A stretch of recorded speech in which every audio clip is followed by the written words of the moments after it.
পবিত্র রমজান মাসে আমরা অনেকে অনেক রকমের প্রশ্ন নিয়ে এসে হাজির করি, অনেক রকমের আমরা সমস্যা নিয়ে এসে হাজির করি। বলে হুজুর গো, আমি ভোর রাত্রে খাবার খাইতে পারিনি, আমি ভোর রাত্রে উঠতে পারিনি, আমার রোজাটা হবে কি হবে না? বাবাজি ভাইরা, আপনি যদি ঘুম থেকে উঠতে না পারে আর যদি আপনি সেহরি খাইতে না পারে, আজকে আপনার রোজা হয়ে যাবে। বাবারা, সেহরি খাইলে একটা নেকি পাওয়া যায়, সেহরি খাওয়া হলো আমার নবীর সুন্নাত। বাবাজি ভাইরা, আজকে আমার আল্লাহ তাবারক তাআলা কত বড় নিয়ামত রমজান মাসে দিয়েছে একবার দেখা। আজকে আমরা অন্যান্য মাসে যখন আমরা খাবার খাই, সেটা হয় সকালের খাবার, সেটা হয় দুপুরের খাবার, সেটা হয় রাত্রের খাবার, কিন্তু পবিত্র রমজান মাসে যখন আমরা ভোর রাত্রে খাবার খাই, সেই খাবারটার নাম রেখে দেওয়া হয়েছে সেহরি। আমরা যখন সন্ধ্যাবেলায় খাবার খাই, ওই খাবারটার নাম দিয়ে রেখে দেওয়া হয়েছে ইফতার। আজকে বাবাজি ভাইরা, আমরা যখন সকালবেলায় সেহরিটা খাই, ওই সেহরিটা খাওয়ার কারণে আমাদের পেট পূরণ হয়, খিদা নিবারণ হয়, ওইদিকে আল্লাহর দরবারে আমাদের জন্য নেকির খাতায় নেকি লিপিবদ্ধ হয়ে যায়। আমরা যখন সন্ধ্যাবেলায় ইফতার করি রে বাবা, ইফতারের সময় আমরা যখন ইফতার নিয়ে বসে থাকি, আল্লাহর দরবারে দোয়া করি, আমার আল্লাহ তাবারক তাআলা বলে, হে ফেরেশতা শোনো রে, এই দেখো আমার বান্দারা সম্মুখে ইফতার নিয়ে বসে আছে, আমি যতক্ষণ পর্যন্ত অর্ডার না দিব, আদেশ না দিব, আজকে আজানে ধরে যতক্ষণ পর্যন্ত না হবে, ততক্ষণ পর্যন্ত আজকে আমার বান্দা বান্দি একটা খেজুর খাওয়া তো দূরের কথা, একটু পানি পর্যন্ত পান করবে না। এত পিপাসা লেগেছে, বুকটা যেন শুকিয়ে গেছে, কলিজা যেন শুকিয়ে গেছে, তবু আমি আল্লাহ আমার ভয়ে পানি পান করে না। আল্লাহ যে সময়সীমা, আল্লাহ যে টাইমটা দিয়েছে, ওই টাইমটা যতক্ষণ পর্যন্ত পূর্ণ না হবে, ততক্ষণ পর্যন্ত আমরা বাবা ইফতার করি না। আর ইফতার নিয়ে যতক্ষণ পর্যন্ত আমরা সময়ের জন্য অপেক্ষা করি, আমার আল্লাহ তাবারক তাআলা বলে, এই আমার ফেরেশতারা, আজকে আমার বান্দা বান্দিরা সময়ের জন্য অপেক্ষা করতেছে। এই সময়ের জন্য অপেক্ষার সময়ে আমার বান্দা বান্দির জীবনের সমস্ত গুনাহ খাতা গুলো মাফ করে দে। জোরে বলেন সুবহানাল্লাহ।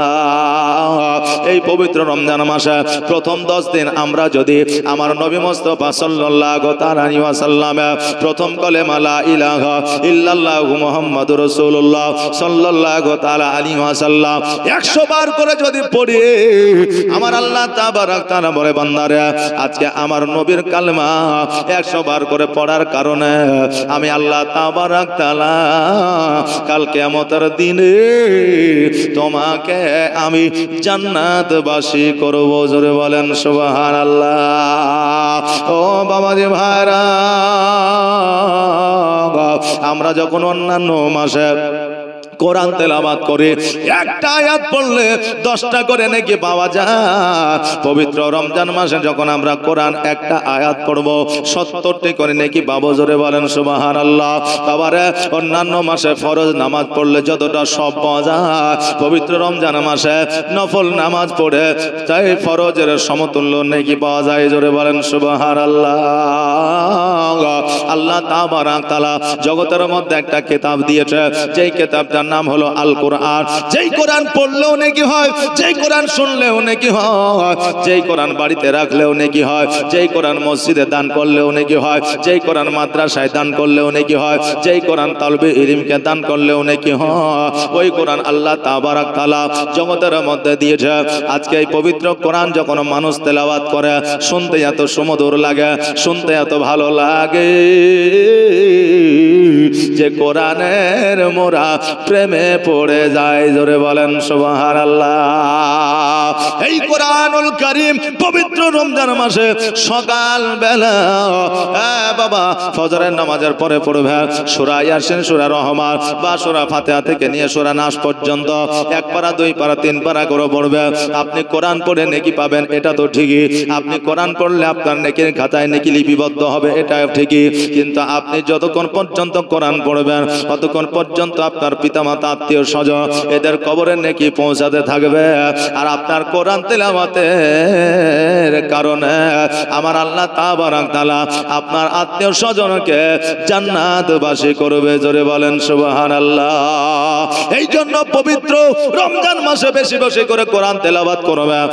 ইফতারের পরে যদি সময় পান কোরআন তেলাওয়াত করবেন, যদি সময়টা না পান তারাবি পড়বেন। তারাবি পড়ার পরে নইলে এক পারা পড়ে তারপরে আপনি বিছানায় যাবেন। সকালবেলা আবার পুনরায় ফজরের নামাজের পরেও পড়তে পারেন, আগেও পড়তে পারেন। রমজান মাসে যত বেশি বেশি করে আমল করবেন বেশি বেশি করে নেকি পাওয়া যাবে। তবে সব চাইতে বেশি সবের কাজ হলো লাইলাতুল কদরের রাত্রিতে ইবাদত করা আর আল্লাহর কোরআন তেলাওয়াত করা। জোরে বলেন সুবহানাল্লাহ।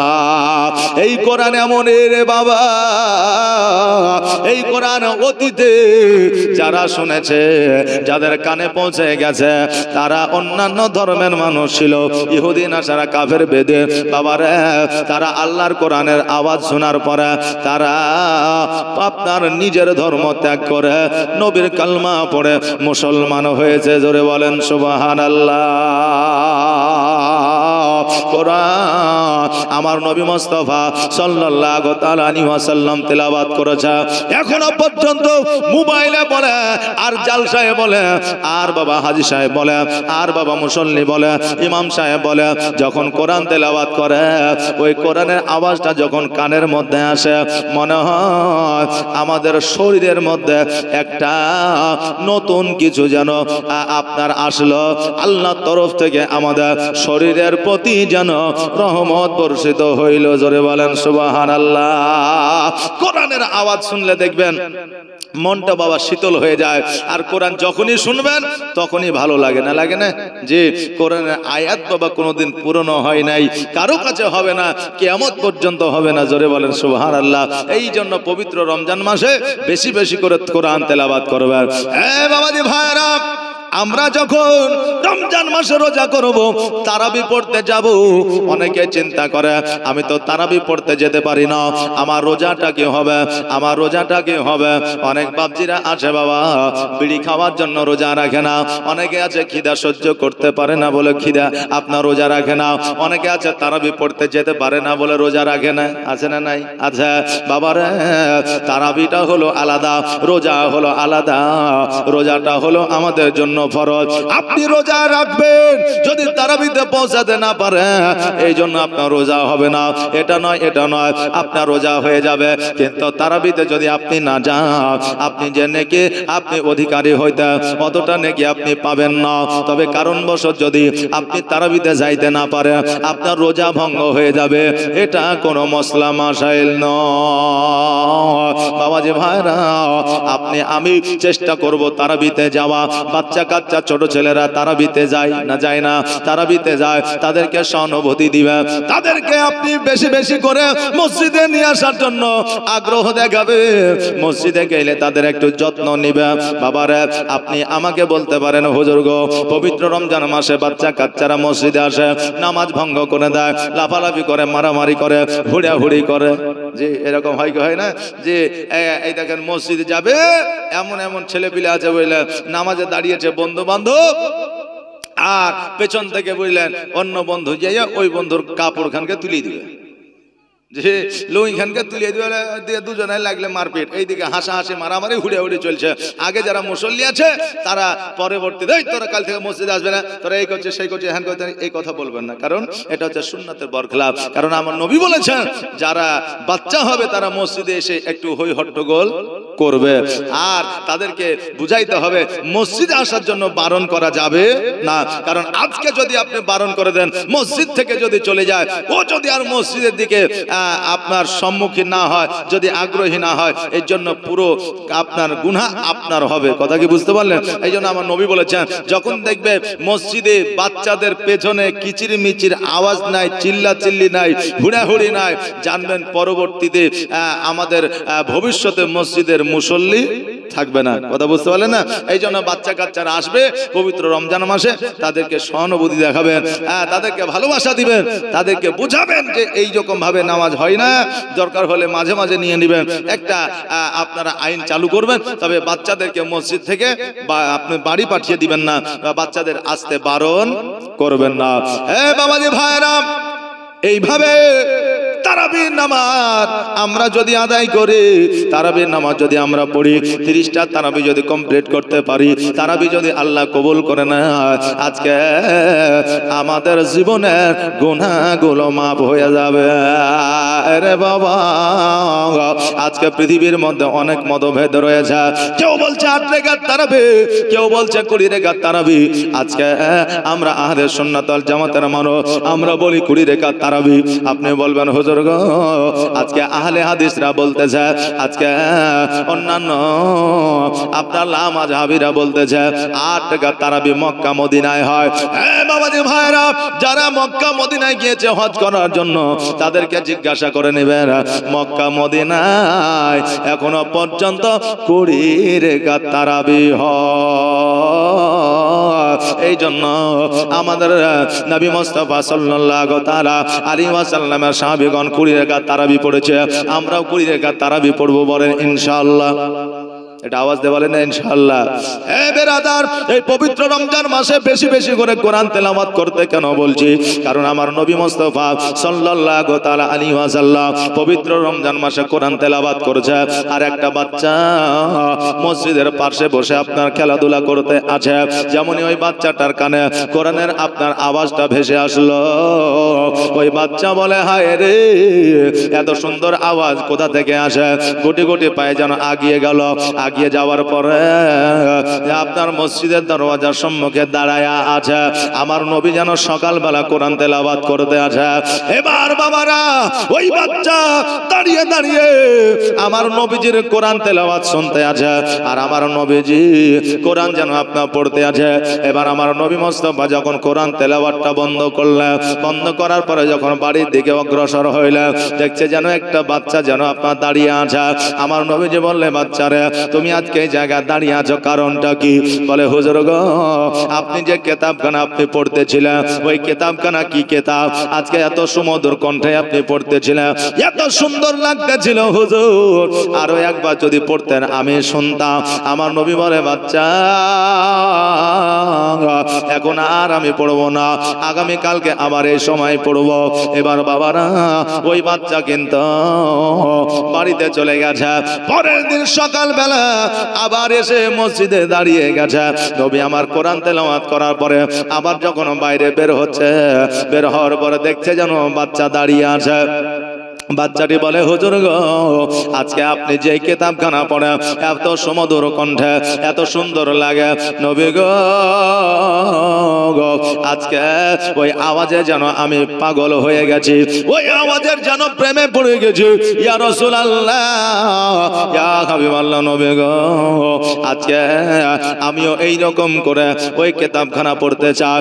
আমার নবী মুস্তাফা সাল্লাল্লাহু তাআলা আলাইহি ওয়াসাল্লাম বললেন, বাচ্চা আজকে কিতাবখানা তোমাকে পড়তে গেলে, আমার মতো করে সুন্দর করে পড়তে গেলে, তোমাকে সর্বপ্রথম ইসলাম ধর্ম গ্রহণ করতে হবে। ইসলাম ধর্ম গ্রহণ করার পরে আজকে কিতাবখানা তুমি পড়তে পারবে। কেন না আজকে ইসলাম ধর্ম না গ্রহণ করলেও অনেকে কোরআন তেলাওয়াত করে, কিন্তু বাবারে, যারা বেধর্মে কোরআন তেলাওয়াত করে তারা কিন্তু মহব্বতের সহিত আপনার কোরআন তেলাওয়াত করে না। তারা জানার জন্য, বোঝার জন্য কোরআন তেলাওয়াত করে, কোরআনের ভুল খোঁজার জন্য তারা কোরআন তেলাওয়াত করে। কিন্তু নবীর কালমা পড়ে যদি কোরআন পড়া হয়, ওই কোরআনের প্রতি মহব্বত আলাদা হয়ে যায়। এই জন্য আমার নবী বলে, বাচ্চা, আজকে তোমাকে আগে নবী আমার কালেমা পড়ে নিতে হবে, তারপরে কোরআন তেলাওয়াত করবে। বাচ্চাটা বলল, হুজুর গো, আমার মা মূর্তি পূজা করে, আমার মা পাথর পূজা করে, সূর্য পূজা করে, আমার আব্বা মূর্তি পূজা করে, পাথর পূজা করে। ইয়া রাসূলুল্লাহ, আজকে আমার মা আব্বাকে বুঝাইব, আমার মা আব্বা যদি মেনে নেয়, আমরা সকলে এসে আপনার কাছে কোরআন তেলাওয়াত করব, আপনার কাছে কালমা পড়ব, আমরা মুসলমান হয়ে যাব। তুমি আমার বলে বাচ্চারে, আজকে তোমার মাকে গিয়ে বলো, তোমার মা যদি কালমা পড়ে না, তোমার আব্বা যদি কালমা পড়ে না, আজকে তোমাকে কোরআন তেলাওয়াত করতে কেউ বাধা দিতে পারবে না। ওই বাচ্চা বাড়িতে গেল, বাড়িতে যাওয়ার পরে মা বাবাকে বলল, মা বাবা এই কথা শুনিয়া বাচ্চা দেখলো, তাই বাচ্চার মা বাবা দেখলো, আজকে বাচ্চাকে যদি আমরা আবারও পুনরায় খেলাধুলার জন্য বাইরে আমরা পাঠিয়ে দিই, মোহাম্মদ আজকে আমার বাচ্চাকে জাদু করে নিবে। কারণ কাফেররা ওই সময় আমার নবী মুস্তাফা সাল্লাল্লাহু তাআলা আলাইহি ওয়াসাল্লামকে অনেকে জাদুকর বলে আখ্যায়িত করেছে। জোরে বলেন নাউজুবিল্লাহ। এবার ওই বাপ মা কিন্তু বাচ্চাকে বন্দি করে দিল।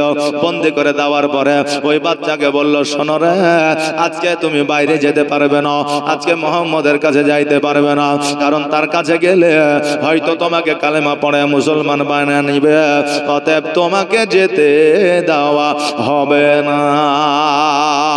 ওই বাচ্চাটাকে ঘরের মধ্যে বন্দি করে দিল। বন্দি করে দেওয়ার পরে একদিন, 2 দিন, 3 দিন, 4 দিন, 5 দিন, 7 দিন যেন বাবা অতিবাহিত হয়ে যায়। এবার যখন 10 দিন 12 দিন পার হয়ে গেছে, এবার মা বলতেছে, স্বামী গো, আজকে বাচ্চাটা হয়তো মোহাম্মদকে ভুলে গেছে, আজকে হয়তো মসজিদ ভুলে গেছে, আজকে হয়তো কালেমার দাওয়াত ভুলে গেছে, বাচ্চাটিকে আর ঘরের মধ্যে বন্দি করে রাখা হবে না, আজকে ছেড়ে দেন, হয়তো আর সেই জায়গায় যাবে না।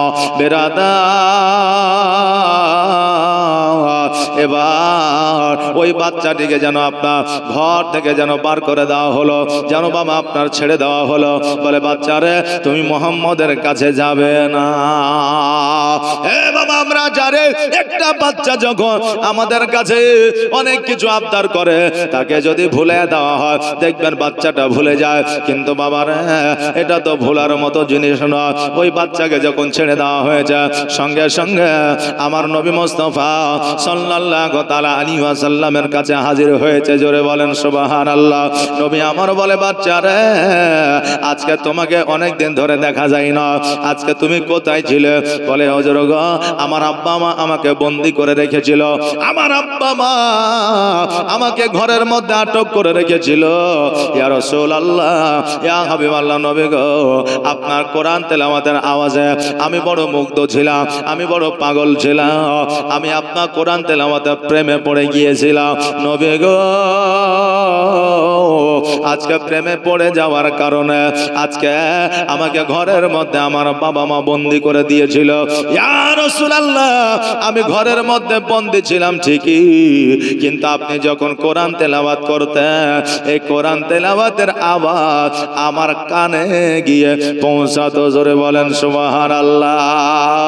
কারণ নবীর প্রেমে যারা পাগল হয়ে যায় রে বাবা, নবীর আশিক যারা হয়ে যায়, তারা নবীকে শব্দের মাধ্যমে আমার নবীকে দর্শন করে নেয়। জোরে বলেন সুবহানাল্লাহ। তাদেরকে বাবা মক্কা মদিনায় নবীজিকে দেখার জন্য যেতে হয় না, তারা চক্ষু বন্ধ করলে নবীকে দেখতে পায়। এটাই হলো নবীর প্রেমিক, নবীর আশিক। কারণ যারা নবীর পাগল হয়, আজকে তারা দুনিয়ার মধ্যে পাগল বলে আখ্যায়িত পায়। নবীর প্রেমে পাগল হইলে, নবীর প্রেমে পাগল হইলে আমার আল্লাহ তাআলা খুশি। নবীর দরুদ পড়ো দিবানিশি, নবীর প্রেমে পাগল হইলে, নবীর প্রেমে পাগল হইলে আমার আল্লাহ তাআলা খুশি। নবীর দরুদ পড়ো দিবানিশি, নবীর দরুদ পড়ো দিবানিশি। ও কি নবীর প্রেমে পাগল হইলে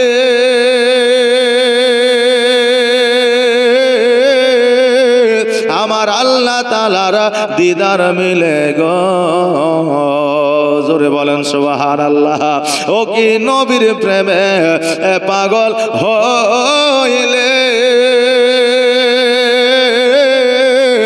আমার আল্লাহ তাআলার দিদার মিলে গো। থাকো যদি যদ বাহালে, থাকো যদি যদ বাহালে, হইয়া প্রেম ও দাসী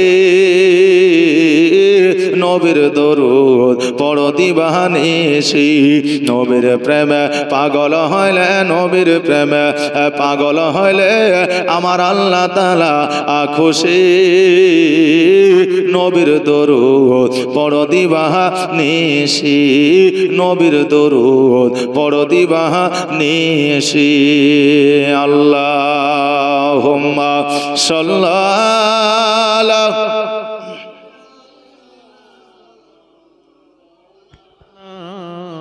মুহাম্মদ ওয়া আলা আলি সাইয়্যিদিনা মুহাম্মদ। হে বাবাজি ভাইরা, ওই বাচ্চা বলে ইয়া রাসূলুল্লাহ, আমাকে আমার বাবা মা ঘরের মধ্যে বন্দি করে রেখেছিল ঠিকই, কিন্তু নবী গো আপনি যখন কোরআন তেলাওয়াত করতেন না, ওই কোরআন তেলাওয়াতের আওয়াজ আমার কানে গিয়ে পৌঁছাতো। জোরে বলেন সুবহানাল্লাহ। বাচ্চা আমার নবী মুস্তাফা সাল্লাল্লাহু তাআলা আলাইহি ওয়াসাল্লামকে যখন বাবা এই কথা বললে, আমার নবী মুস্তাফা সাল্লাল্লাহু তাআলা আলাইহি ওয়াসাল্লাম বললে, বাচ্চা রে আজকে এইখান থেকে কোরআনের আওয়াজ যখন তোমার কানে পৌঁছে গেছে, আল্লাহ তোমাকে হেদায়াত করেছে। হ্যাঁ বাবাজি ভাইরা, আল্লাহ তাবারাক তাআলা আপনাকে যতক্ষণ পর্যন্ত হেদায়াত না করবে ততক্ষণ পর্যন্ত আপনি মসজিদে যাইতে পারবেন না, ততক্ষণ পর্যন্ত রোজা করতে পারবেন না, ততক্ষণ পর্যন্ত নামাজ পড়তে পারবেন না, ততক্ষণ পর্যন্ত আপনার দ্বারা হজ হবে না। আল্লাহর হেদায়েতের দরকার আছে, প্রয়োজন আছে রে বাবা। আমার নবীজি বলে, বাচ্চা আল্লাহ তোমাকে হেদায়েত করেছে, অতএব তুমি কোরআনের আওয়াজ কানা শুনতে পাও। বাচ্চা বলে, ইয়া রাসূলুল্লাহ, ইয়া হাবিবাল্লাহ, নবী গো অতএব আপনার কালেমা কানা আমাকে পড়ে আনে। আমার আব্বা কালেমা পড়ুক আর না পড়ুক, আমার মা কালেমা পড়ুক আর না পড়ুক, আপনি আমাকে কালেমা খানি পড়ে আনা। তবে আমার বলে, বাচ্চা আজকে তোমাকে কালেমা পড়ে আনিলে হয়তো তোমার প্রতি অত্যাচার হতে পারে, হয়তো তোমার প্রতি আঘাত হতে পারে, হয়তো তোমার আব্বা মা তোমাকে আঘাত করতে পারে, আবার পুনরায় তোমাকে ঘরের মধ্যে বন্দি করে দিতে পারে। বাচ্চা বলে, হুজুর গো কালেমা খানি পড়ে আনে, মুসলমান বানায় আনে। আমার আব্বা মা যদি আমাকে ত্যায্য পুত্র করে দেয়, আমার আব্বা মা যদি আমাকে মারতে মারতে ইহ জগৎ ছেড়ে পর জগৎ গমন করে দেয়, তবুও আমি আজকে এই সুযোগ হারাতে চাই না। জোরে বলেন সুবহানাল্লাহ।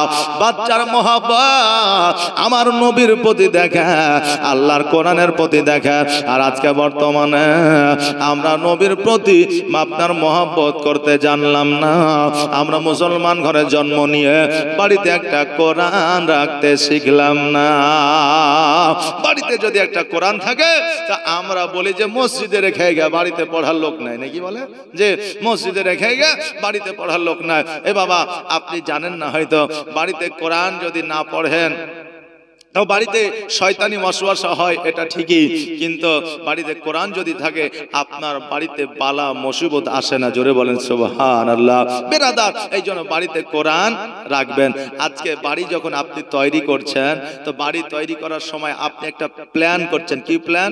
বলে এখানে কিচেন হবে, এখানে বাথরুম হবে, এখানে রুম হবে, এখানে ডাইনিং হবে, এখানে গ্যালারি হবে, এখানে আলমারি হবে। আমরা এরকম ড্রয়িং করি কি করি না? করি। তারপরে বাড়ি করি। বেরাদার, দেখবেন অন্যান্য ধর্মের মানুষ, হিন্দু, জৈন, খ্রিস্টান, যখন দেখবেন বাড়ি করবে তারা সব কিছু করার পরেও একটা জায়গা রাখবে যে এই জায়গাটা আমরা মন্দির রাখবো বা এই জায়গাটা আমরা একটা মূর্তি রাখবো, নাকি বলেন? এরকম জায়গা তারা করে। তা আমরা মুসলমান, আমরা কিন্তু বাড়ি করি লক্ষ লক্ষ টাকা খরচ করে, এটা ঠিকই, কিন্তু একটা কোরআন রাখবো এইরকম জায়গা আমরা করতে পারি না। আমাদের কোরআন রাখার জায়গা কোথায়? মসজিদে। বলে মসজিদে নিয়ে চলে যায়, নাকি? একটু কোরআন যদি ছিঁড়ে যায় বলে ইমাম সাহেবকে দিয়ে যায়, একটু কোরআন যদি ফেটে যায় বলে ওই মাদ্রাসাতে দিয়ে যায়, নাকি বলে? সুবহানাল্লাহ, সুবহানাল্লাহ। বেরাদার, তা আমরা মুসলমান হয়ে কোরআনকে মহব্বত করতে শিখলাম না, নবীকে মহব্বত করতে শিখলাম না। আচ্ছা বলেন, কাল কিয়ামতের দিনে আমাদেরকে নবী শাফাত লাভ করাইবে, সেদিন কি আমরা নবীকে চিনতে পারবো নবীর প্রতি মহব্বত না রাখলে? হ্যাঁ বাবাজি ভাইরা, এই বাচ্চা কত মহব্বত রেখেছে। বলে হুজুর গো, জলদি করে আপনি আমাকে কালেমা খানি পড়েন। আমার নবী মুস্তাফা সাল্লাল্লাহু তাআলা আলাইহি ওয়াসাল্লাম সঙ্গে সঙ্গে কালেমা তাইয়্যিবা পড়িয়ে নিলেন। লা ইলাহা ইল্লাল্লাহ, বলো লা ইলাহা ইল্লাল্লাহ, লা ইলাহা ইল্লাল্লাহ মুহাম্মাদুর রাসূলুল্লাহ সাল্লাল্লাহু তাআলা আলাইহি ওয়াসাল্লাম। এই বাচ্চাকে কালেমা খানা যখন পড়া নিলেন, বাচ্চা যেন খুশি হয়ে গেল। আরে বাচ্চা বাড়িতে চলে আসলো। বাড়িতে আসার পরে বলে, মা আজকে আমি নবীর কালমা পড়ে নিয়েছি। ওগো আব্বা, আজকে আমি নবীজির কালমা পড়ে নিয়েছি, আমি মুসলমান হয়ে গেছি। সঙ্গে সঙ্গে ওই বাচ্চাকে বাবা আঘাত করতে শুরু করলো। আজকে আমাদেরকে না বলিয়া তুমি কেন ইসলাম ধর্ম গ্রহণ করেছ? নবীর কলমা কেন পড়েছ? তোমাকে বন্দী করে রেখেছিলাম, নবীর কাছে যাইতে বারণ করেছিলাম, তবুও তুমি চলে গেছ। আর আজকে তুমি মুসলমান কেন হয়েছ? ওই সন্তানের প্রতি যখন বাবা আঘাত করতে লাগলো, যখন সন্তানকে মারতে লাগলো, ওই সন্তান ছুটে যেন আমার নবীর কাছে পালিয়ে আসলো। আমার নবীজিকে বলে, ইয়া রাসূলুল্লাহ, ইয়া হাবিবাল্লাহ, নবী গো, আজকে আপনি আল্লাহর পয়গম্বর, আপনি দোয়া করে দিলে আপনার দোয়া নাকি কবুল হয়ে যায়। নবী গো, একবার আমার আব্বা মায়ের জন্য দোয়া করে দেন, আমার মতো আমার আব্বা মাও যেন আপনার কলেমা পড়ে না। ইয়া রাসূলুল্লাহ, আমার মা আমাকে আঘাত করেছে, আমার আব্বা আমাকে আঘাত করেছে, একটু দোয়া করে দেন। আমার নবী মুস্তাফা সাল্লাল্লাহু তাআলা আলাইহি ওয়াসাল্লাম বলছে, ঠিক আছে, তোমার জন্য দোয়া করে দেব। বাচ্চা বলে, হুজুর আজকে আমি বাড়ির দিকে রওনা হইলাম, আজকে আমি দেখতে চাই আপনার দোয়া আগে পৌঁছায় না, আমি দৌড়ে গিয়ে আগে পৌঁছায়। জোরে বলেন সুবহানাল্লাহ। নবী আমার হাত দুখানা উত্তোলন করলে বাচ্চা ছুটতে আরম্ভ করলো বাড়ির দিকে। এবার যখন বাড়িতে গিয়ে পৌঁছে গেছে, দেখছে যেন তার আব্বা মা গোসল করে পবিত্রতা অর্জন করে দরওয়াজার সম্মুখে যেন দাঁড়িয়ে আছে। জোরে বলেন সুবহানাল্লাহ। ওই বাচ্চার আব্বা মা বলছে, বেটারে তোমাকে আমরা আঘাত করেছি, মেরেছি, আমরা পরে অনুতপ্ত হয়েছি, আমরা মেরে ভুল করেছি, এই জন্য আমরা গোসল করে পবিত্রতা অর্জন করে তোমার জন্য দাঁড়িয়ে আছি। তুমি আসবে আর তোমাকে সঙ্গে করে নিয়ে গিয়ে তোমার নবী মুস্তাফার কাছে যাব, আর আমরাও কালেমা পড়ে মুসলমান হয়ে যাব। বাচ্চা বলে, আল্লাহ গো, আজকে আমার আগে আমার নবীর দোয়া পৌঁছে গিয়েছে। আল্লাহ, আজকে আমার নবীর ওসিলা আজকে আমার পিতা মাতাকে হেদায়েত তুমি করেছ। ওই বাচ্চা আব্বা মাকে সঙ্গে করে নিয়ে আমার নবীর কাছে পৌঁছে গেলেন। আর আমার নবীর কাছে পৌঁছে যাওয়ার পরে আব্বা মাকে কালেমা পড়ে মুসলমান বানাইলেন। আর আমার নবী মুস্তাফা সাল্লাল্লাহু তাআলা আলাইহি ওয়াসাল্লাম ওই বাচ্চাটার নাম রাখলে উমার। জোরে বলেন সুবহানাল্লাহ। হ্যাঁ বাবাজি ভাইরা, আমার নবী মুস্তাফা সাল্লাল্লাহু তাআলা আলাইহি ওয়াসাল্লাম কাউকে বাবা তলোয়ারের আঘাত দেখায়া, কাউকে ভয় দেখায়া, কাউকে বাবা ক্ষমতা দেখায়া মুসলমান বানাইনি রে বাবা। আমার নবীজির আকলাক চরিত্র ব্যবহার দেখে আজকে বেধর্মিকরা মুসলমান হয়েছে। সুবহানাল্লাহ। একজন মায়ের একটা মাত্র সন্তান, তাই সেই মা আপনার স্বামী হারা, ওই মায়ের স্বামী না বিবাহ করেছে, সেই দিন একটা কাপড় পেয়েছে, কাপড়টা বাবা ছিঁড়ে গেছে, মায়ের শরীরে পোশাক নাই। বাচ্চা 8 বছরের সন্তান, ওই বাচ্চাকে বলল, বাচ্চা রে আজকে আমি বেইজ্জত হয়ে যাব, বাইরে যেতে পারবো না, বাইরে যাওয়ার মতো আমার পরিস্থিতি না। অতএব বাচ্চা, তোমার আব্বা আমাকে বিবাহ করেছিল, সেই দিন একটা কাপড় দিয়েছিল, আর দ্বিতীয় কাপড় দিতে পারে না। তোমার আব্বা ইন্তেকাল করে গেছে, কেউ আমাকে কাপড় দেওয়ার মতো ছিল না। এই কাপড়টা আর কতদিন চলবে? কারণ একটা কাপড় বাবা বেশি দিন চলে না, কাপড়ে পচন ধরে না, ধরে না, ধরে, বেশি দিন বাবা কাপড় চলে না। এই জন্য কাপড়টা পচে গেছে, ছিঁড়ে গেছে, আর দ্বিতীয় কাপড় পরার মতো নয়। আমি কতদিন পর্যন্ত ঘরের মধ্যে থাকবো? রুজি রোজগারের ব্যাপার আছে। ওরে বেটা, তোমাকে আমি বলতেছি, তোমার মায়ের ইজ্জত বাঁচানোর জন্য আজকে তুমি আমাকে একটা কাপড় এনে দাও। ওই বাচ্চা বলে, মা আমি উপার্জন করি না, রোজগার করি না, কার কাছে যাব, কোথায় যাব, কাপড় কোথায় পাবো? বলে তোমার ফুফু আছে, তোমার ফুফুর কাছে চলে যাও। আজকে তোমার চাচা আছে, তোমার চাচাদের কাছে চলে যাও, নিশ্চয়ই কেউ না কেউ একটা কাপড় দেবে। ওই বাচ্চা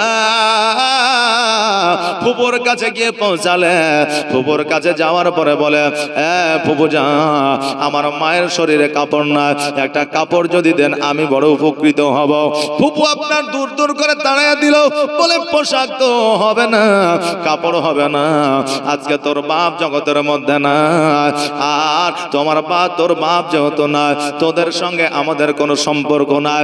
চাচার কাছে গেল, চাচাও দূর দূর করে তাড়াইয়া দিল, আজকে ওই চাচাও একটা পোশাক দিল না। বাবারে, আজকে বর্তমানে দেখা যায় যে একজন বড় দুশ্মন একজন ভাই অপর ভাইয়ের জন্য হয়। আপনার আমার ঝামেলা অন্য কারোর সঙ্গে হয় না, কোন পরলোকের সাথে হয় না। যে আজকে আপনি ইসলামপুরের মানুষ ভগবান গোলাতে গিয়ে আপনার যুদ্ধ করবেন না, কিন্তু দেখবেন যুদ্ধটা হয় ভাই আর ভাই, নাকি বলে, দেখবেন চাচার ভাতিজায়, বাপ আর বেটায়, যে ঝামেলাটা এদের সঙ্গে হয়। তো এরা তো রক্তের সম্পর্ক এদের, এদের মধ্যে ঝামেলা হবে কেন? মহব্বত হবে। আমাদের মনটা কত নিকৃষ্ট যে আমরা নিজের রক্তের সঙ্গে যুদ্ধ লাগিয়ে দিই, নাকি বলে, সুবহানাল্লাহ। আমাদের মধ্যে প্রতিহিংসাটা বেশি। চাচা বললো, তোর আব্বা যখন জগতের মধ্যে না, আজকে তোদের সঙ্গে আমাদের কোনো সম্পর্ক না, যা যা, আমি তোমাকে পোশাক কাপড় দিতে পারবো না। বাবারে, একজন মায়ের শরীরে যদি কাপড় না থাকে, একজন সন্তান কি সহ্য করতে পারবে? পারবে? আপনার মায়ের যদি শরীরে কাপড় না থাকে, আমার মায়ের শরীরে যদি কাপড় না থাকে, এই বেইজ্জত আমিও পারবো না সহ্য করতে, আপনিও পারবেন না। ওই বাচ্চা রাস্তার ধার দিয়ে কান্না করতে করতে চলে আসছে। একজন যুবক ওই বাচ্চাকে দেখে বলে, বাচ্চারে আজকে তুমি এত অঝর নয়নে কেন কান্না করতেছো? আজকে এত অঝর নয়নে তোমার চোখে কেন পানি আছে? বলো বলো, আমাদের মনে দয়া হয়, মায়া হয়। বাচ্চা যদি আপনার রাস্তার ধারে কান্না করে, দেখবেন ওই বাচ্চাকে আমরা জিজ্ঞাসা করি, কেন কান্না করছো, কেন, কি বিষয়টা কি, বলি কি বলি না, মায়া হয়, দয়া হয়। একজন যুবক বলছে, বাচ্চা তুমি কেন কান্না করো? ওই যুবক বলতেছে, আমি যে কেন কান্না করি এই কথা আপনাকে যদি বলি, আজকে আপনি আমাকে কি একটা কাপড় দিতে পারবে? বলে, আমার মা আজকে ঘরের মধ্যে বসে আছে, আমার মায়ের শরীরে কাপড় না, একটা কাপড় আমার আব্বা কিনে দিয়েছিল, ওই কাপড়টা পচে গিয়েছে, আমার আব্বা জগতের মধ্যে না, ইহ জগৎ ছেড়ে পর জগৎ গমন করেছে। হ্যাঁ যুবক, একটা কাপড় কি আপনি দিতে পারবেন? ওই যুবক বলতেছে, শোনো রে বাচ্চা, বাচ্চা আজকে আমি কাপড় দিতে পারবো না, তবে মক্কা নগরে এমন একটা যুবক আছে সে তোমাকে কাপড় দিতে পারবে। বলে কে?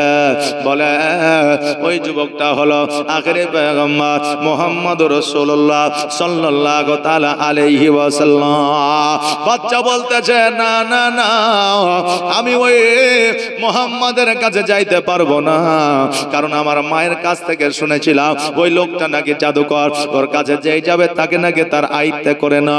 এবার ওই যুবক বলল তুমি গেলে যাও, না গেলে না যাও, আমি কিছু বলবো না, তবে গেলে পরে নিশ্চয় তুমি একটা কাপড় পাবে। তবে বাচ্চা তুমি ওই লোকটার কাছে গিয়ে সহযোগিতা চাইবে, তুমি আগে বলবে আমি তোমার ইসলাম ধর্ম কবুল করব না, আমি কালেমা পড়বো না, কোরআন পড়বো না, আমার আর একটা কাপড়ের প্রয়োজন, একটা কাপড় আপনি দিবেন কিনা এই কথা বলবে। ইসলাম ধর্মের সম্পর্ক সাথে কোনো তোমার চাওয়ার সম্পর্ক নয়। এবার ওই বাচ্চা বাড়িতে আসলো, আসার পরে মাকে বলল, মা বলল বেটারে আমি সারা জীবন উলঙ্গ অবস্থায় থাকবো, আজকে আমার কাপড় না হলেও চলবে, কিন্তু তুমি ওই আখিরি পয়গম্বরের কাছে যেও না, কেননা ওই লোকটা হলো মস্ত বড় জাদুকর। জোরে বলেন নাউজুবিল্লাহ। তার কাছে গেলে তোমাকে কালেমা পড়ে নিবে, তার কাছে গেলে তোমাকে মুসলমান বানায় নিবে। ওই বাচ্চাটা বাড়ির বাইরে এসে চিন্তা ভাবনা করে আর বলে আমি তো ওই লোকটার কাছে যাইয়া তাকে বলবো আমি ধর্ম গ্রহণ করব না, আমার একটা কাপড়ের প্রয়োজন। যুবক বলল নিশ্চয় উপকার করবে, হেল্প করবে, সহযোগিতা করবে।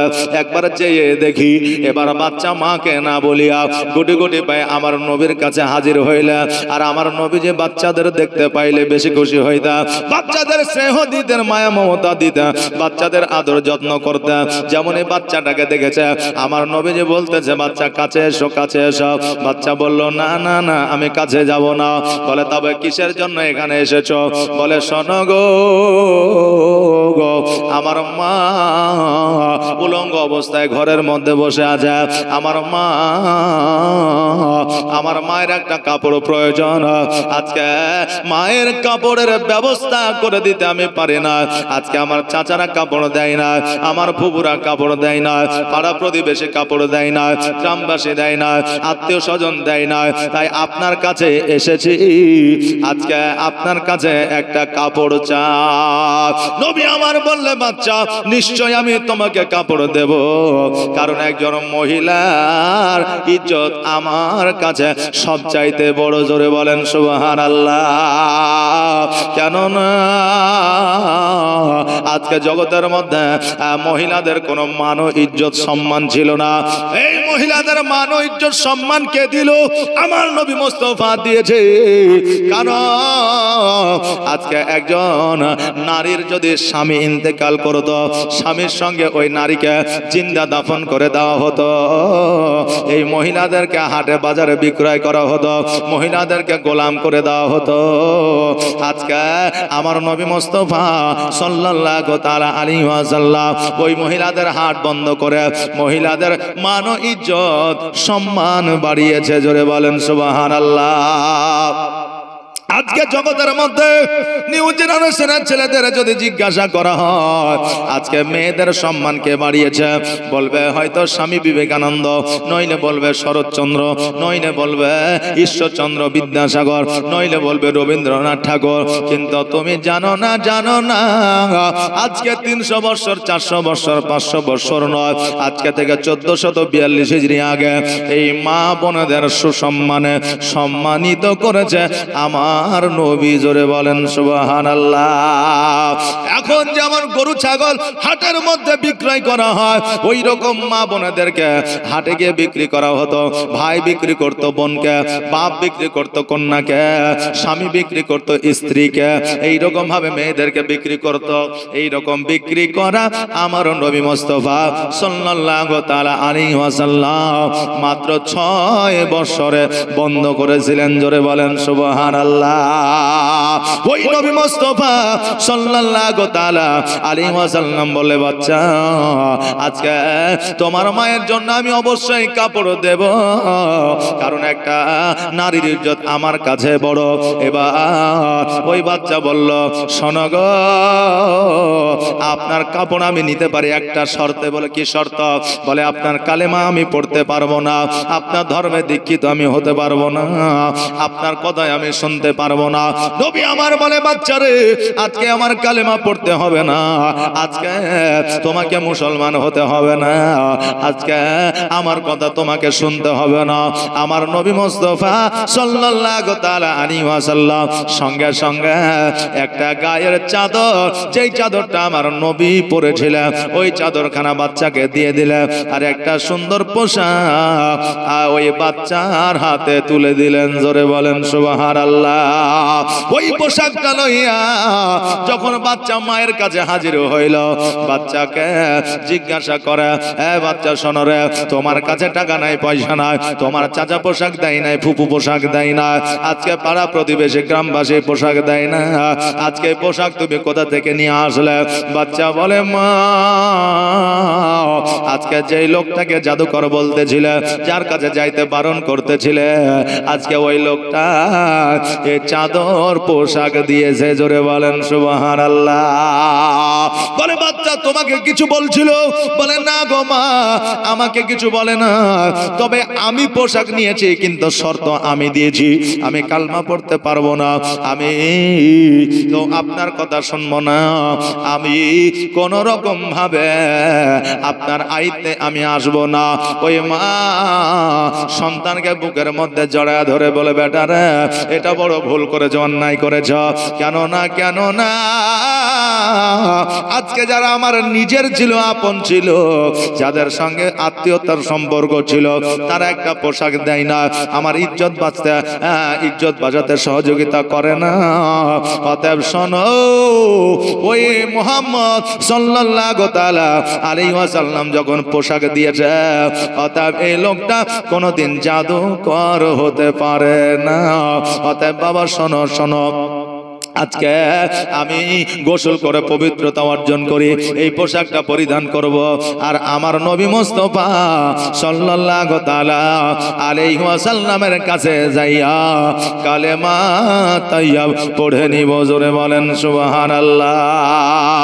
সঙ্গে সঙ্গে মা সন্তানকে লইয়া নবী মুস্তাফার কাছে পৌঁছালে, আর আমার নবী মুস্তাফার কাছে পৌঁছানোর পরে আমার নবীজির কাছে ঘুমাছে, আমার নবীজির কালেমা পড়লে, আর কালেমা পড়ার পরে ওই মা ও সন্তান মুসলমান হইয়া গেলেন। তোমার মতো এত ভালো, তোমার মতো এত ভালো কেউ তো আমায় বাসে না, তাই তো নবী আমি তোমার দিওয়ানা, তাই তো রাসূল আমি তোমার দিওয়ানা। তোমার মতো এত ভালো, তোমার মতো এত ভালো কেউ তো আমায় বাসে না, তাই তো নবী আমি তোমার দিওয়ানা, তাই তো রাসূল আমি তোমার দিওয়ানা। ও কি শুনেছি কিতাবের লেখা,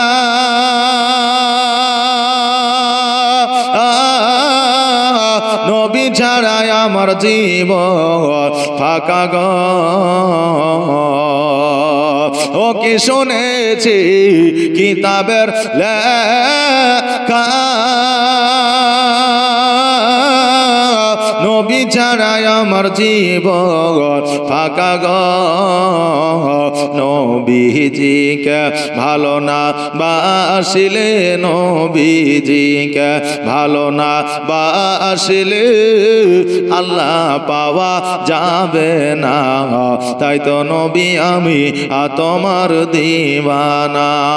তোমার মতো এত ভালো, তোমার মতো এত ভালো কেউ তো আমায় বাসে না, তাই তো নবী আমি তোমার দিওয়ানা, তাই তো রসুল আমি তোমার দিওয়ানা। ও কি শুনেছি কিতাবের লেখা, নবী ছাড়াই আমার জীবন ফাঁকা গো, নবীজিকে ভালো না বাসিলে, নবীজিকে ভালো না বাসিলে আল্লাহ পাওয়া যাবে না, তাই তো নবী আমি তোমার দিওয়ানা, তাই তো রসুল আমি তোমার দিওয়ানা। আল্লাহুম্মা সাল্লি আলা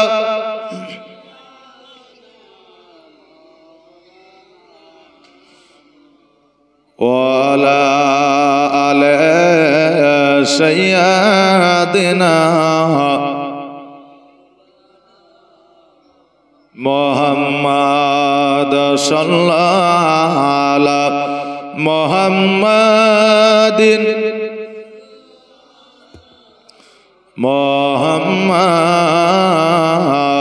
হরদম জবান সে নিকালো পাক নামে মোহাম্মদ হরদম জবান সে নিকালো শফিয়ানা মোহাম্মদ।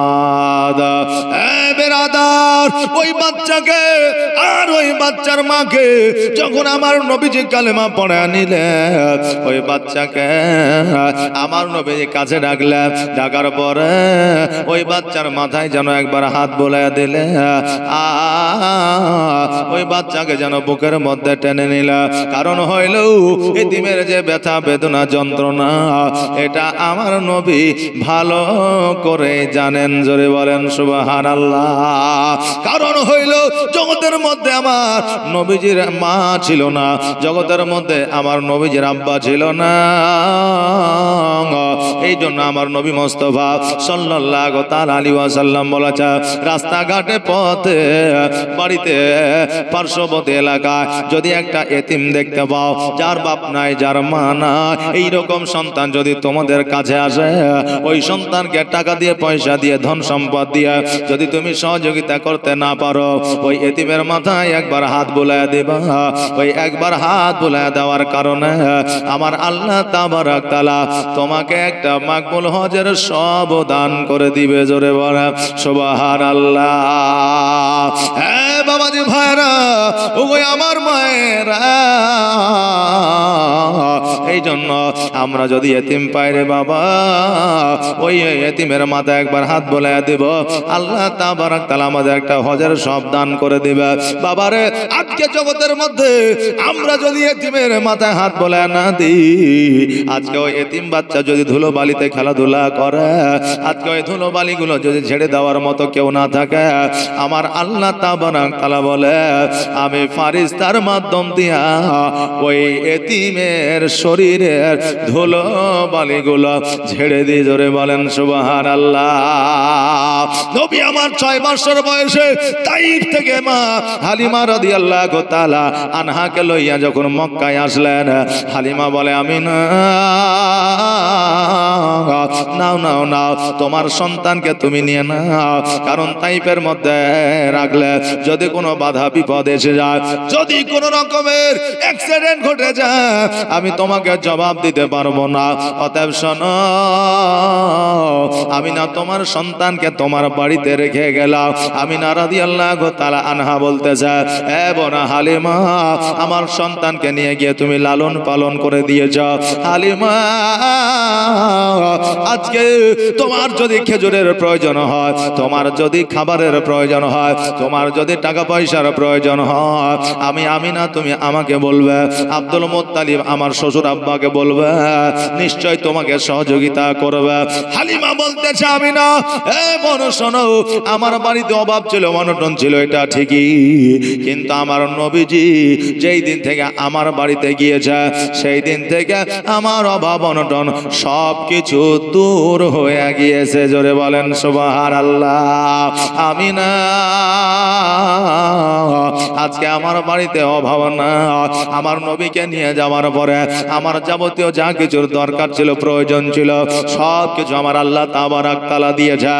এই আমিনা চিন্তা করিও না, আমি যদি কোনোদিন কোনো কিছুর প্রয়োজন হয় আমি তোমার কাছে এসে চেয়ে নিয়ে যাব, তবে এখন আর কোনো কিছুর প্রয়োজন নাই, দরকার নাই। বাবাজি ভাইরা, আমার মা হালিমাতুস সাদিয়া রাদিয়াল্লাহু তাআলা আনহা, হ্যাঁ বাবা, আমার নবীজিকে রাখিয়া যেন বাবা তাইফের দিকে রওনা হয়ে গেল। তাইফের দিকে রওনা হয়ে গেল। একবার আমার নবীজির দিকে তাকায় দেখে, আর একবার নিচের রাস্তার দিকে তাকায় দেখে। বাবারে, এবার আমার দয়ার নবী, মায়ার নবী সাল্লাল্লাহু তাআলা আলাইহি ওয়াসাল্লাম মায়ের সঙ্গে যেন গল্প আর যেন মহব্বত আপনার শুরু করলে। এবার আমার নবী মুস্তাফা সাল্লাল্লাহু তাআলা আলাইহি ওয়াসাল্লাম বলে, মা আমি একটু বাইরে যেতে চাই। হ্যাঁ বাবা, বাচ্চারা যদি বাইরে যেতে চাইতো মা বাবা বাধা দিত না, কারণ খেলাধুলা হলো একটা শরীর চর্চা, খেলাধুলা করলে কিন্তু জ্ঞান বাড়ে, খেলাধুলা করলে ছেলে মেয়েরা আপনার শক্ত হয়। আমার মা আমিনা রাদিয়াল্লাহু তাআলা আনহা বললে, বাবারে তুমি যখন বাইরে যেতে চাও যাও, তবে শীঘ্রই তুমি বাড়িতে ফিরে আসিও। আমার নবীজি যখন বাবা বাড়ি থেকে বাইরে গেলে বাচ্চা কাচ্চারা খেলাধুলা করতে আসে, বাচ্চা কাচ্চাদের সঙ্গে খেলাধুলায় আমার নবীজি মশগুল হইলে।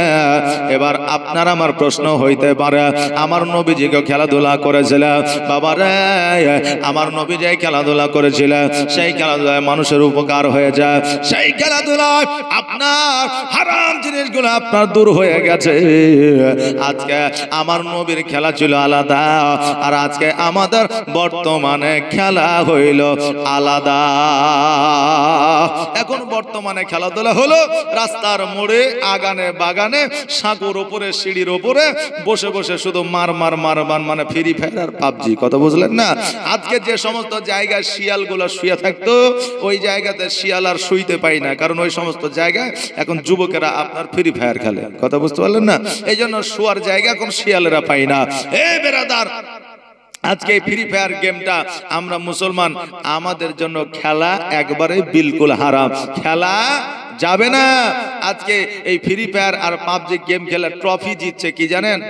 মেয়ে, মানে খেলতে খেলতে মেয়েদের সঙ্গে সম্পর্ক হচ্ছে, বিয়ে করে নিয়ে বাড়ি চলে আসছে, এটাকে বলছে ট্রফি। বেরাদার, হ্যাঁ আজকে ফ্রি ফায়ার ফেক কোটিপতি হওয়া যাবে না, কিন্তু মেয়ে ছেলে পাবে আর ছেলে মেয়ে পাবে। বেরাদার, এখন বর্তমানে এই গেমটা খেলাতে যুবকরা এদের লজ্জাটা উঠে গেছে। রাস্তার ধারে বসে আপনার গেম খেলছে, মুখে বিড়ি আছে।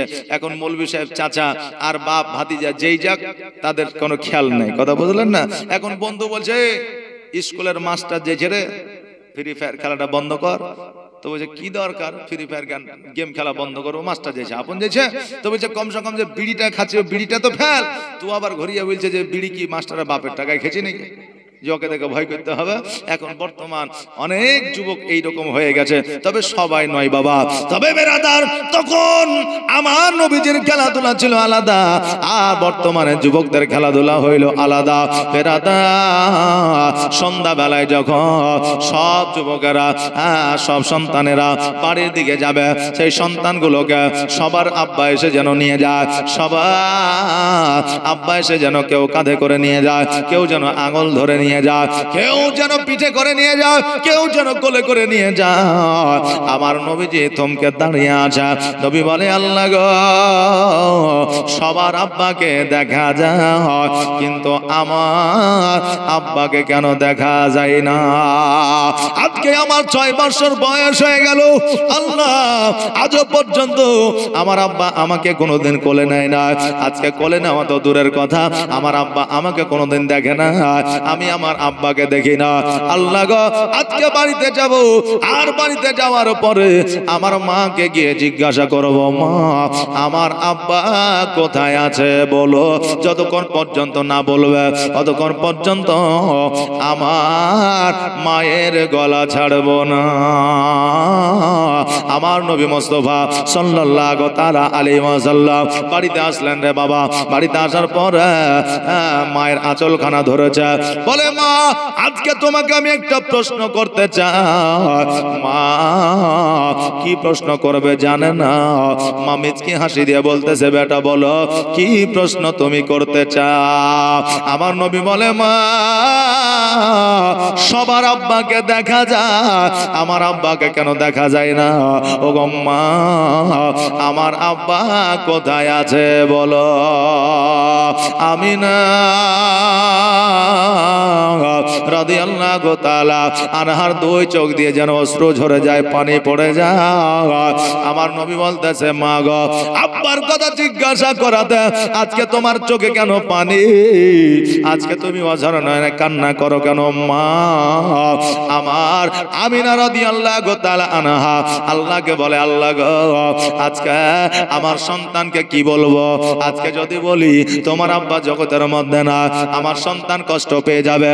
আর আমার সন্তান যদি কষ্ট পেয়ে যায় আমি আমিনা সহ্য করতে পারবো না। নবী আমার বলে, মা তুমি কেন কান্না করো?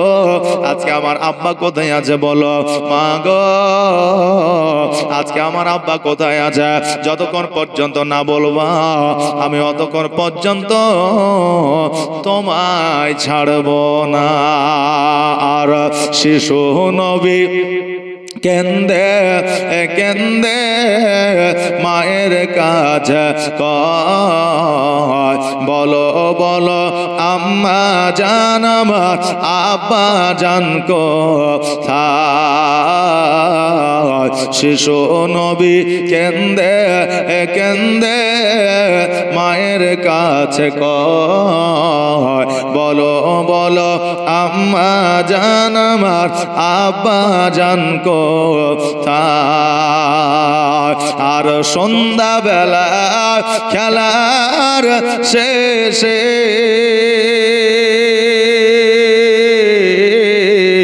সব ছেলেদের পিতা এসে, আর সন্ধ্যা বেলা খেলার শেষে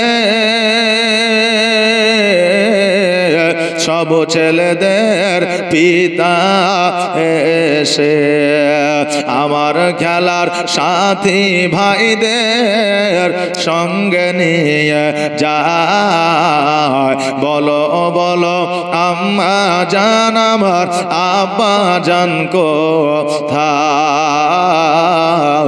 শিশু নবী কেন্দে কেন্দে মায়ের কাছে কয়, বলো বলো আম্মা জান আমার আব্বা জান কোথায়? আর ধাত্রী বাড়িতে যখন ছিলাম পিতাকে না দেখতে পেলাম। আর ধাত্রী বাড়িতে যখন ছিলাম পিতাকে না দেখতে পেলাম। আর বাড়িতে আসিয়া আমি দেখি না তাহার। বলো বলো আম্মা জান আমার আব্বা জান কোথায়? শিশু নবী কেন্দে কেন্দে মায়ের কাছে কয়, বলো বলো আম্মা জান আমার আব্বা জান কোথায়? আল্লাহুম্মা সাল্লি আলা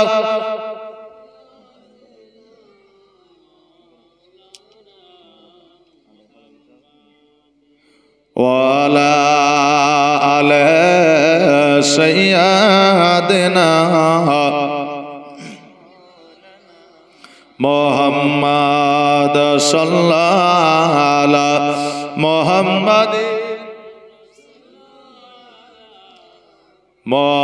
मोहम्मद हरदम ज़बान से निकालो पाक नाम मोहम्मद हरदम ज़बान से निकालो शफियाना मोहम्मद। আমার নবী বলে মাগো যতক্ষণ পর্যন্ত আমার আব্বা কোথায় আছে না বলবা অতক্ষণ পর্যন্ত তোমার আঁচল ছাড়ব না। আমি না দুই চোখের পানি ছেড়ে দিয়ে বলে বেটা আজকে তোমার আব্বা তোমাকে আর কোনোদিন কোলে নিবে না, তোমার আব্বা তোমার কপালে চুম্বন করবে না, তোমার আব্বা তোমাকে খাওয়ায়া দিবে না, তোমার আব্বা আঙুল ধরে নিয়ে বেড়াবে না, কারণ তোমার আব্বা ইহ জগতে নাই পর জগৎ গমন করেছে। একবার আওয়াজ দিয়ে পড়ে ইন্না লিল্লাহি ওয়া ইন্না ইলাইহি রাজিউন। তোমার আব্বা জগৎ থেকে বিদায় নিয়ে পর জগৎ গমন করেছে। যেমন এই কথা শোনা আমার নবীজি দুই চোখের পানি ছেড়ে দিয়ে কান্দে, মা আমার আব্বা জগতের মধ্যে না, তুমি কেন মা আমাকে বলো না আমি আমার আব্বা জানে কবর জিয়ারত করতে চাই। আজকে আমরা কবর জিয়ারত করলে অনেক বাতিল ফেরকার মানুষ আছে যারা আমাদের বলে থাকে কবর জিয়ারত করা যাবে না। আজকে আমার নবী যদি কবর জিয়ারত করতে পারে আমরা কেন কবর জিয়ারত করতে পারি না? বাবারা আমিনা রাদিয়াল্লাহু তাআলা আনহা বললে, বেটা মুহাম্মদ আজকে তোমার দাদা আব্দুল মুত্তালিব যতক্ষণ পর্যন্ত অর্ডার না দিবে আদেশ না দিবে ততক্ষণ পর্যন্ত আমি ওই কবর মাকামে আব্বাই যাওয়া তো দূরের কথা আমি বাড়ি থেকে বাইরে যেতে পারবো না। আমার নবী বলে মা যদি এটাই হয় আমার দাদা আমাকে বড় ভালোবাসে, আজকে আমার দাদা অর্ডার দিয়ে দিবে। নবী আমার আব্দুল মুত্তালিবের কাছে গেলে যাওয়ার পরে বলে দাদা একবার অর্ডার দিয়ে দাও আমি আমার আব্বা জানের কবর জিয়ারত করতে চাই। আব্দুল মুত্তালিব বলে মুহাম্মদ তুমি যদি তোমার আব্বা জানের কবর জিয়ারত করতে চাও তোমাকে বাধা দিব না, তবে আমি একটা কথা বলি শোনো রে, আজকে তোমার মাকে নিয়ে যাও সঙ্গে করে। যেই দিন বিবাহ করেছে মদিনা থেকে মক্কা এসেছে আর কোনোদিন মদিনায় যায় না। মাকামে আব্বা যখন যাবে তুমি একটা কাজ করিও, তোমার নানা নানির সঙ্গে তোমার মাকে সঙ্গে করে দেখা করে নিও। আসার সময় মাকামে আব্বা দিয়ে তোমার আব্বা জানের কবরটা জিয়ারত করে আসিও। আমার নবীজি মাকে বললেন সকালবেলা এবার যাবে মাকামে আব্বাই মদিনা। মা আমিনা যেন আমার নবীজিকে নিয়ে বের হয়েছে, দেখছে যেন আব্দুল মুত্তালিব রাদিয়াল্লাহু তাআলা আনহু কাবা ঘরে হিলান দিয়ে যেন কান্না করতে আসে। আমিনা বলে আব্বা গো আপনি যদি এইভাবে কান্না করেন আমি মদিনায় যাব না। আব্দুল মুত্তালিব বলে আমিনা আমি যাওয়ার জন্য কাঁদি না, আমি কাঁদি আমার নবীকে আমি এত ভালোবাসি। যদি তোমাদের দেরি হইয়া যায় আমি আব্দুল মুত্তালিব কেমন করে দিনগুলা পার করব? আমি না মদিনায় যাবে মাকামে আব্বায় যাবে বাড়িতে মক্কায় ফিরে আসবে 5 দিন 7 দিনের যেন বেশি না হইয়া যায়। ও আমি না তোমাদের সঙ্গে আমি দাসী উম্মে আইমানকে দিলাম, আজকে তোমাদের যদি অসুবিধা হয় সহযোগিতা করবে, তোমাদের যদি প্রবলেম হয় হেল্প করবে।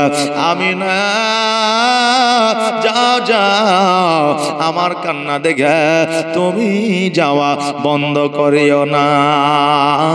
আমিনা রাদিয়াল্লাহু তাআলা আনহা যেন বাবা উটের পৃষ্ঠে আমার নবীকে নিয়ে চেপে গেল।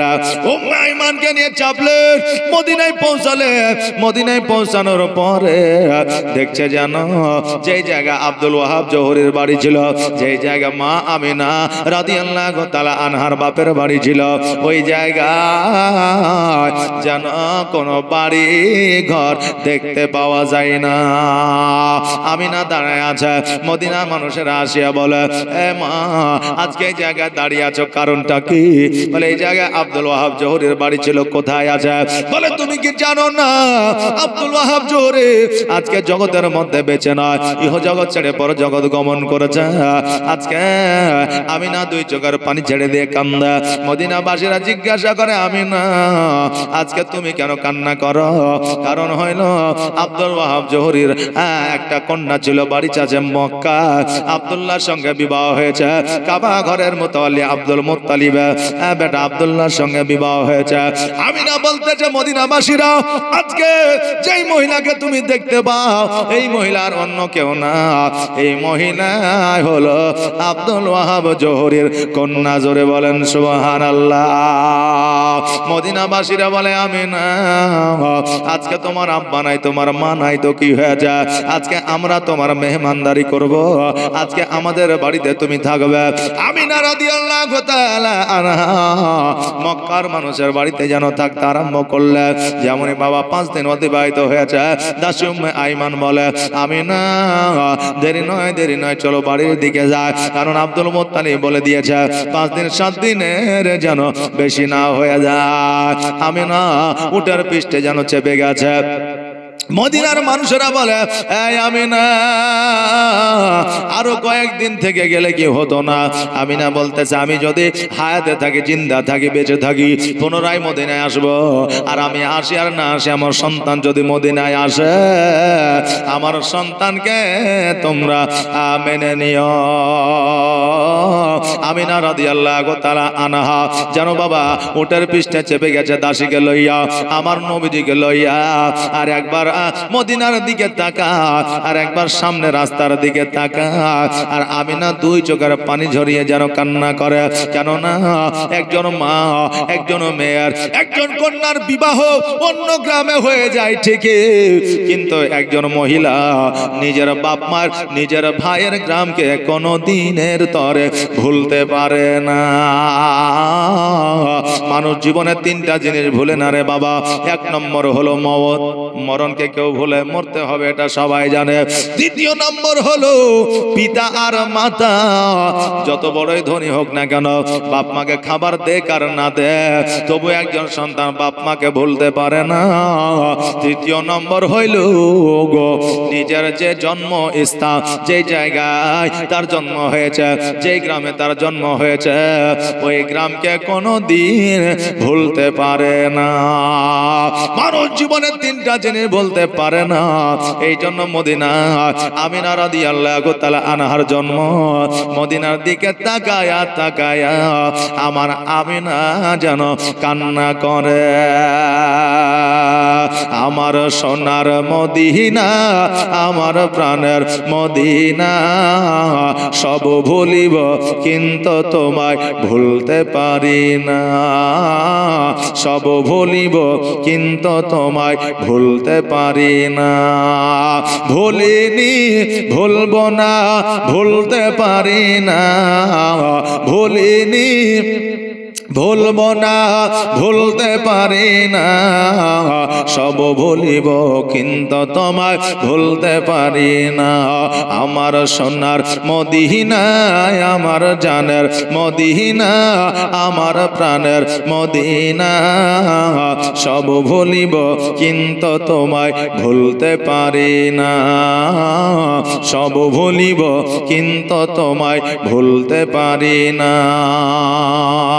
ইয়াসরিব নামে তুমি ছিলে অলক্ষণের দেশ, বড়ই মারাত্মক যে ছিল তোমার পরিবেশ। জোরে বলেন সুবহানাল্লাহ। ইয়াসরিব নামে তুমি ছিলে অলক্ষণের দেশ, বড়ই মারাত্মক যে ছিল তোমার পরিবেশ। নবীর ছোঁয়া লেগে তুমি সোনার মদিনা, নবীর ছোঁয়া লেগে তুমি সোনার মদিনা, সব ভুলিব কিন্তু তোমায় ভুলতে পারি না। আমার সোনার মদিনা, আমার জানের মদিনা, আমার কলিজার মদিনা, সব ভুলিব কিন্তু তোমায় ভুলতে পারি না। আল্লাহুম্মা সাল্লি আলা মাওলানা ওয়া আলা আলি সাইয়্যিদিনা মুহাম্মদ।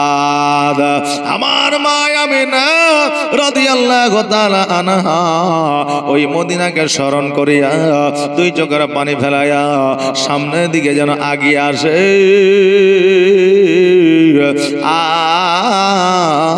সামনের দিকে যেন বাবা তিনটা রাস্তায় আছে।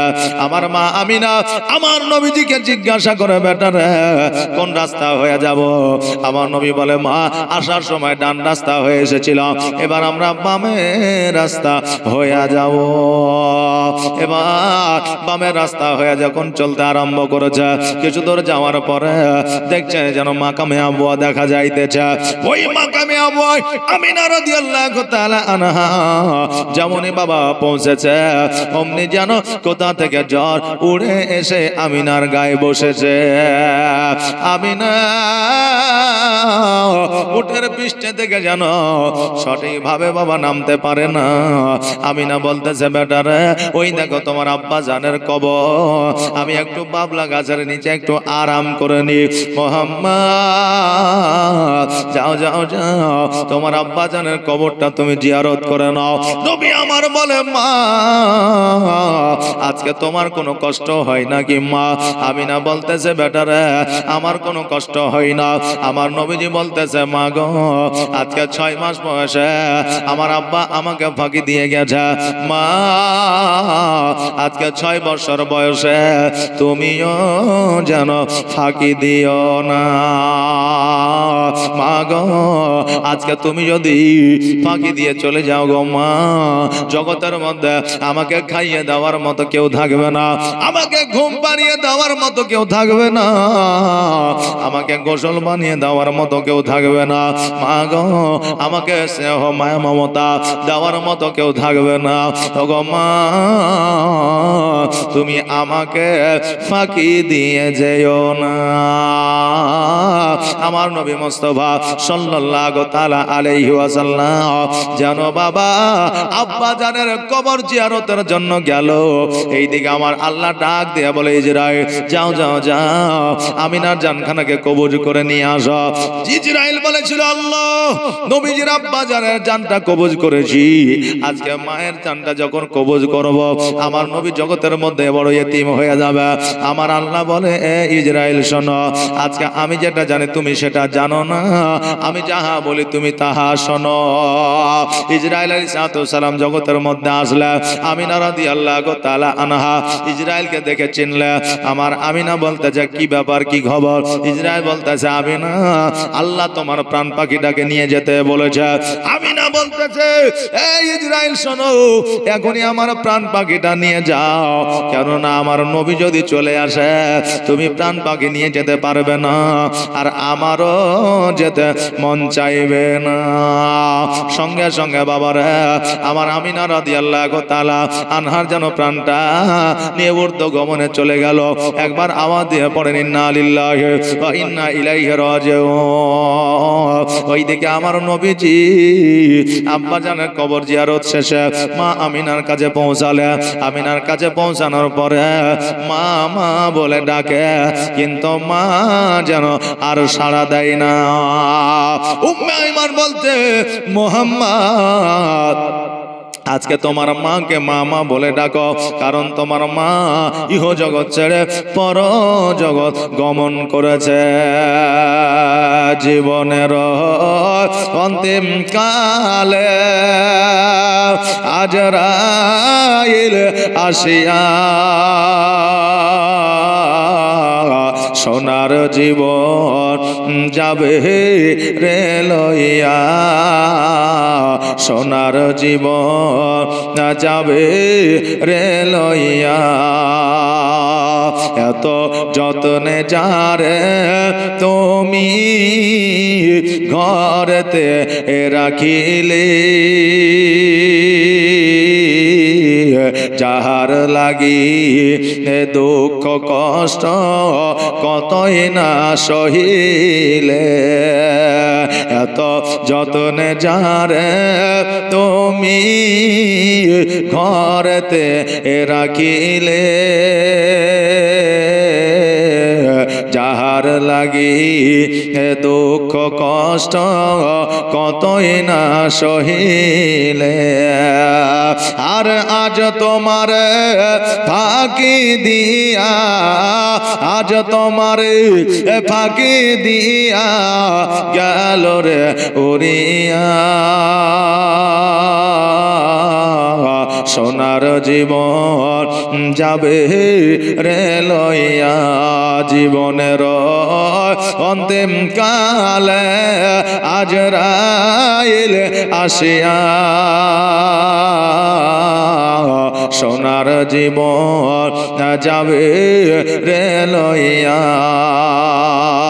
কবর তোমার এ মাটির ঘর, মাটির বিছানি, চতুর্দিকে মাটি তোমার বাঁশের ছাউনি। কবর তোমার মাটির ঘর, মাটির বিছানি, চতুর্দিকে মাটি তোমার বাঁশের ছাউনি। আর কেমন করে রইবি রে ভাই, কেমন করে রইবি রে ভাই অন্ধকার কবরে, সোনার জীবন যাবে রে লইয়া। বাবজি ভাইরা, এরকম আমাদের সকলকে চলে যেতে হবে।